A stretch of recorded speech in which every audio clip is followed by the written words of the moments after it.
Hello everybody, welcome back to my channel. Today I'm gonna be sharing with you guys my super scary overnight trip to La Casa de... So if you don't know what that is, basically it's like a famous haunted house here in Puerto Rico.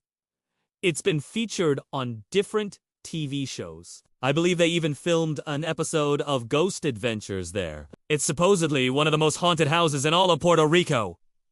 And this place actually inspired the movie The Conjuring. So I thought it would be a fun idea to spend the night there. Yeah, let's just say that was a mistake. Let's just say that was a huge mistake. I went there with 3 other people.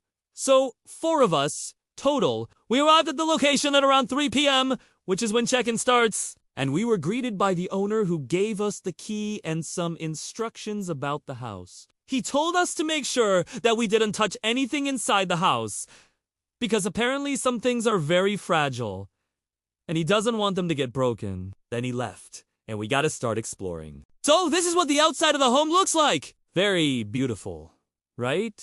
But you can definitely see like the vibe of the house. Like it's very intense. You can feel the energy just from being outside. And then you have the woods behind the house, which were just absolutely creepy. There were no leaves on any of the trees.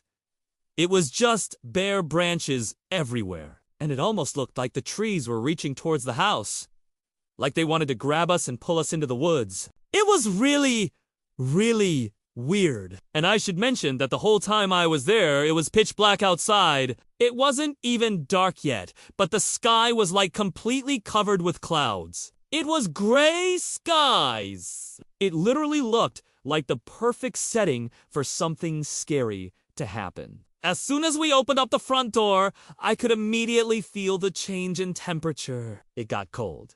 Very cold. And then as we started walking through the house, we realized that every single room was pitch black. None of the rooms had any lights on, even though it was only like 4 p.m. But we weren't too worried about it because we brought flashlights. So we turned our flashlights on and we started exploring more. This is the staircase that leads to the 2nd floor. And you can already see that the walls are like very dirty and peeling. Like the whole house kind of has like that old dirty vibe to it. And then you can see some of the stuff that's inside the house. It's just very random. Like there is a mannequin right here in the corner, and then upstairs you have these like old TV. And then of course you have these old paintings on the walls which look like very evil spirits. I don't know why they had those up. And then of course you have these creepy dolls. They had like a whole bunch of creepy dolls all throughout the house. I swear to you guys, there were at least like 100 dolls inside that house. And if you know anything about haunted houses, you know that dolls are never a good sign. Dolls are one of the worst things that you can find in a haunted house.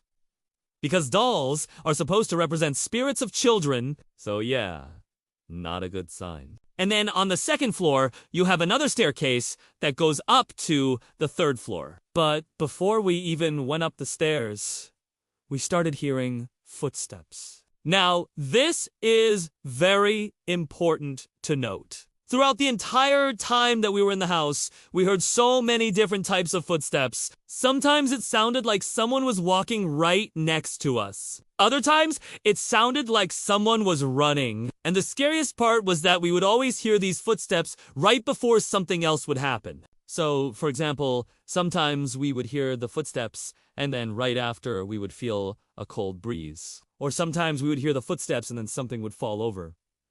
So it was almost like they were trying to communicate with us somehow. And then we went up the stairs and we went to the 3rd floor, where we started seeing even more creepy things. This is where we started freaking out a little bit. On this floor, you have these like 2 doors, and right across from it, you have this full-length mirror. And right when we stepped onto the floor, we saw this doll in the mirror, and it was facing away from us. And this was like right when we walked in. We didn't even have our flashlights on yet. But then one of my friends turned her flashlight on, and guess what? The doll was now facing towards us, and it had its arms outstretched like it was trying to grab us. Now keep in mind that this was a big mirror and the doll was quite tall. So it wasn't just like a small little doll that we were seeing. It was like almost as tall as me.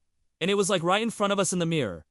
We couldn't believe what we were seeing. So we were all standing there just staring at the mirror for a good 5 minutes, thinking that maybe if we did unmove, then whatever was in front of us would eventually go away. But no, it just stayed there. It just stared at us. And then we decided to go inside of one of these rooms, and this is where things got even scarier. As soon as we opened up the door and we stepped inside, we felt an immediate cold breeze. My friend turned a flashlight on and she shined it towards the corner of the room, and guess what she saw? Another creepy doll. This doll was sitting in the corner and it was just staring at us. And then we started hearing like the voice of a little girl. We heard her voice like multiple times throughout the night. Sometimes it sounded like she was singing, and other times it sounded like she was crying. And we couldn't pinpoint where the voice was coming from.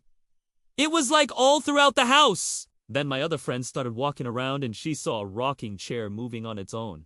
At first, we thought that maybe it was us, but we were all sitting down. No one was near the rocking chair, but it was slowly moving back and forth. And then one of my other friends saw something really creepy too. She was shining her light around the room, and she saw this figure standing in the corner. It almost looked like a shadow figure. It was like tall and thin, and it just stood there for a moment, and then it disappeared. Then we decided to leave that room, and we went downstairs again. This time, we went to the basement. I didn't take any videos or pictures in here because it was literally pitch black. There was no way that we could have gotten any good footage because it was so dark, but it was probably one of the scariest places in the entire house. The air was very heavy down there, and we felt so much negativity. One of my friends said that she felt like she was being watched the entire time that she was down there. And then my other friend started hearing footsteps again. So we were sitting there talking, and suddenly we heard loud footsteps running back and forth, like right above us.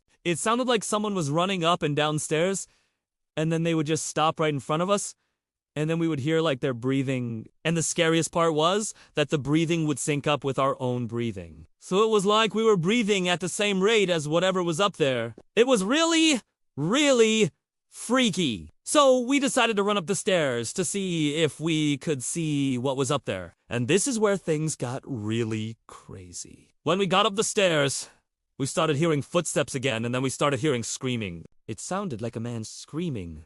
And then we heard a loud bang.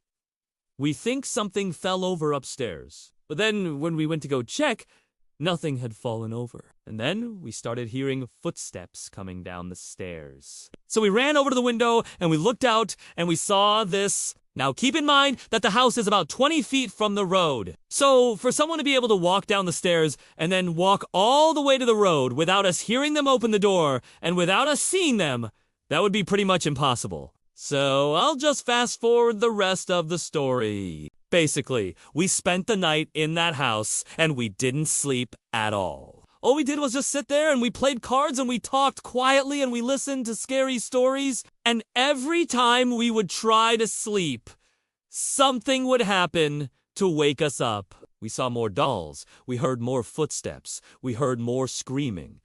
It was just nonstop. By the time the morning came around, we were all so tired and exhausted because we literally didn't close our eyes at all. And the scariest part was that none of us wanted to leave the house during the day. We were all so scared that something might follow us outside. So I'm just glad that we were all together because I honestly do want to think that I would have been able to go through with it if I had to do it alone. And I hope that you enjoyed watching this video as much as I enjoyed living through it. I'll see you guys in the next one.